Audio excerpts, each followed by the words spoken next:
Okay, Dan Barker made the following claim about the morality of an atheist. Atheism and free thought and true humanistic morality are so much more clear, so much more useful, so much more reasonable. So, without all the negative baggage of theology and judgment and hell and the supernatural. My goodness, I used to believe in the supernatural, and now to realize I don't have to try to prop up this phony supernatural system in reality. It's very freeing and it's very relaxing. I'm not afraid of being judged and going to hell anymore. I'm responsible for my own actions.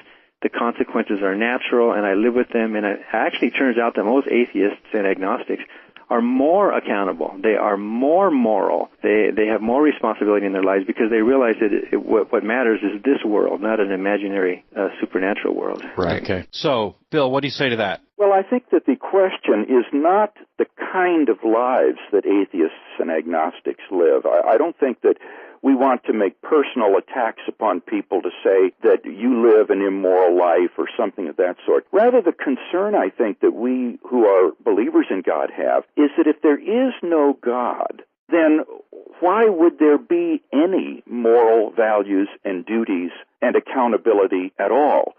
Wouldn't morality just be a sort of illusion that is a result of socio-biological evolutionary pressures? Just as in a troop of baboons, you can see self-sacrificial behavior or altruistic behavior because it's good for the troop. It has survival value. So in their primate cousins, Homo sapiens, there's evolved a kind of herd morality which is useful in the struggle for survival, for the perpetuation of the human species. But there's nothing about this morality that makes it really objectively true. It's really just an illusion. And in that case, the rapist or the pedophile or the homophobe or the racist doesn't really do anything wrong when he goes against the herd morality. He's just acting unfashionably. And there's no moral accountability, ultimately, for people. As long as you're powerful enough, you can get away with it. If there is no immortality, as Dostoevsky said, then all things are permitted.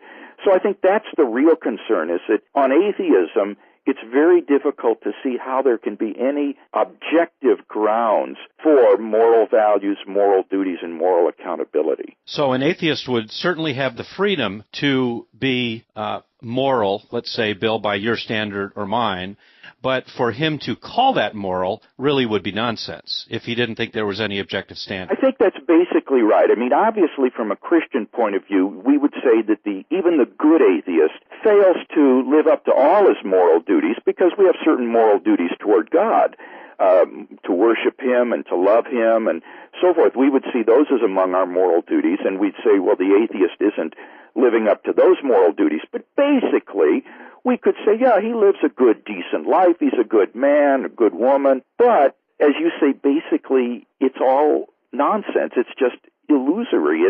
It's not real. And that's the concern, I think. Yeah.